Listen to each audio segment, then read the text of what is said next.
తెనాలి పట్టణంలోని జగ్గడిగుంటపాలెం సమీపంలో టిట్కో కాలనీ వాసుల సమస్యలు పరిష్కరించాలని కోరుతూ సిపిఎం ఆధ్వర్యంలో తెనాలి మండల తహసీల్దార్ కార్యాలయంలో అర్జీ ఇచ్చినట్లు సిపిఎం నాయకులు కెబి ప్రసాద్ చెప్పారు. టిట్కో ఇళ్లలో అసంపూర్తిగా వదిలేసిన ఓవర్ హెడ్ వాటర్ ట్యాంక్ నిర్మాణం చేపట్టాలని, విద్యుత్ వాటర్ లైన్ మరమ్మతులు చేయాలని ప్రధానంగా డిమాండ్ చేసినట్లు చెప్పారు. తెనాలి మండల తహసీల్దార్ కార్యాలయంలో జరిగిన ప్రజా సమస్యల పరిష్కార వేదిక కార్యక్రమంలో తెనాలిలోని టిట్కో హౌసెస్ సమస్యలపై తహసీల్దార్కి అర్జీని ఇచ్చినట్లు సిపిఎం నాయకులు తెలిపారు. ఈ సందర్భంగా కెవి ప్రసాద్ మాట్లాడుతూ 948 ప్లాట్లను 3 కేటగిరీలుగా 2016లో నిర్మాణాన్ని ప్రారంభం చేసి నిర్మించారని, అయితే కొంతమంది లబ్ధిదారులకు 2022లో ఇచ్చారని చెప్పారు. ప్రస్తుతం ఉన్న 300 కుటుంబాలకు సరైన రవాణా సౌకర్యం లేదని, రహదారులు సరిగ్గా లేవని, నివాసానికి అనుగుణంగా కాలనీల్లో మౌలిక వసతులు కల్పించకుండా వదిలేశారని కెవి ప్రసాద్ చెప్పారు. ప్రజల సాధారణ జీవనానికి ప్రాథమిక మౌలిక వసతులు, సౌకర్యాలు కల్పించాలని, అన్ని రకాల ప్రభుత్వ సేవలు ప్రజలకు అందుబాటులో ఉండే విధంగా తగు చర్యలు తీసుకోవాలని తహసీల్దార్ కెవి గోపాలకృష్ణను కోరినట్లు కె బాబు ప్రసాద్ తెలిపారు. ఆయనతో పాటు షేక్ హుసేన్ వలీ, కె శ్రీనుబాబు, ఎస్కే నాగూర్ ఉన్నారు. పట్టణ పేదల గృహ కల్పన అనేటువంటి పథకం కింద 2016లో తెనాలి మున్సిపల్ పరిధిలోని జగడిగుంటపాలెం దగ్గర పడమర కాలువ వైపు 948 ప్లాట్లని రాష్ట్ర ప్రభుత్వం నిర్మించారు. 2022లో అప్పుండేటువంటి ప్రభుత్వం పాక్షికంగా కొంతమందికి ప్లాట్లను అప్పచెప్పడం జరిగింది. ఇప్పుడు ప్రస్తుతం 300 ప్లాట్లలో 300 కుటుంబాలు అక్కడ నివసిస్తున్నారు. వాళ్ళకి రహదారులు సౌకర్యం లేదు, రవాణా ప్రయాణ సౌకర్యాలు లేవు. ప్రధానంగా వాళ్ళు పెన్షన్ కూడా సచివాలయాల దగ్గరకు వచ్చి తీసుకెళ్తున్నారు.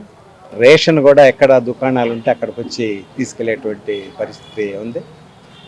అట్లాగే ఆ కాలనీకి అవసరమైనటువంటి ఓవర్ హెడ్ ట్యాంక్ ఏదైతే ఉందో దాని నిర్మాణాన్ని ఇంకా పూర్తి చేయలేదు. ఇప్పటికీ సగం పైన క్వార్టర్స్ ఖాళీగా ఉన్నాయి. ఆ ఖాళీగా ఉండటం వలన చెదలు బట్టి, తర్వాత పురుగు పుట్ట చేరి ఉండవటువంటి వాళ్ళకు కూడా ఇబ్బందికరంగా ఉంది. అందుకని తక్షణం అధికారులు స్పందించి మొత్తం లబ్ధిదారులందరినీ వాళ్ళకి అన్ని ప్లాట్లు అందజేయాలని చెప్పేసి, అన్ని ప్లాట్లని సంపూర్ణంగా మరమ్మతులు చేయాలా, రిపేర్లు చేయాలా, నివాసానికి అనుయోగంగా ఉండాలని, ఓవర్ హెడ్ ట్యాంక్ని కూడా పూర్తి చేయాలని చెప్పేసి, సబ్స్టేషన్ దగ్గర ఓ బ్రిడ్జిని నిర్మించాలని చెప్పేసి, అట్లాగే వాళ్ళకి ఒక అంగన్వాడీ కేంద్రము, ఒక ప్రైమరీ స్కూలు, ఒక హెల్త్ సెంటరు ఏర్పాటు చేయాలని, పట్టణంలోని వివిధ ప్రాంతాల నుంచి అక్కడికి వచ్చి ఉంటున్న వాళ్ళని మ్యాపింగ్ చేయాలని, గవర్నమెంట్ రికార్డుల్లో వాళ్ళ పేర్లు నమోదు కావాలని 10 కోరికలతో కూడుకున్నటువంటి వినతి పత్రాన్ని ఇవాళ పబ్లిక్ గ్రీవెన్స్ సెల్లో తహసీల్దార్ గారికి అందజేయడం జరిగింది. వారు కూడా తెనాలి పట్టణంలో ఉన్న వివిధ వార్డుల్లో పట్టణం నివసించే వాళ్ళకి టిట్కో గృహాలు కట్టించి ఇచ్చారు. టిట్కో గృహాలు కొంతమంది కాపురాలు వినా కానీ ఇప్పటికీ అది పూర్తి కాలేదు. వెంటనే దాన్ని పూర్తి చేయాలి. వెళ్ళిన వాళ్ళకి సరైన సౌకర్యాలు లేవు, వెళ్ళడానికి దారి లేదు. మరి ముందు దారి ఏర్పాటు చేయాలి. దారి ఏర్పాటు చేస్తే వెళ్ళడానికి ఇబ్బందిగా ఉంటుంది.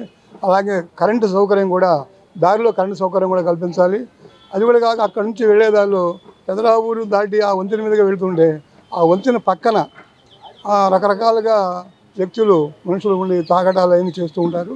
రేతులు కూడా వెళ్ళాలంటే కూడా భయం జరుగుతూ ఉంటుంది. ఏమైనా జరుగుతుందో అనే భయం కూడా వస్తుంది. కనుక వెంటనే ప్రభుత్వం స్పందించి, అధికారులు స్పందించి అక్కడ తగిన జాగ్రత్తలు తీసుకోవాలి. అక్కడ రేతులు ఎవరు ఉండకుండా చూడాలి. అలాగే ఆ కాలనీలో ఉండే వాళ్ళందరూ తగిన సౌకర్యాలు కూడా కల్పించాలి. కల్పిస్తే అక్కడ మిగతా కుటుంబాలు కూడా చేరడానికి అవకాశం ఉంటుంది. ఎక్కడైనా పట్టణంలో కాలనీ నిర్మించేటప్పుడు ఆ కాలనీ నివసించే ప్రజలకి కావాల్సిన సౌకర్యాలు మొత్తం కల్పిస్తేనే ప్రజలు మొత్తం అక్కడికి వెళ్ళి ఉండడానికి అవకాశం కలుగుతుంది. అది చేయకుండా కొంతమందికి పడ్డాలు ఇచ్చి కొంతమంది అక్కడికి వెళ్ళిన తర్వాత అలా వదిలిపెట్టి పారిస్తే దీని పరిస్థితి ఉంటుంది. కాబట్టి వెంటనే ప్రభుత్వం అధికారులు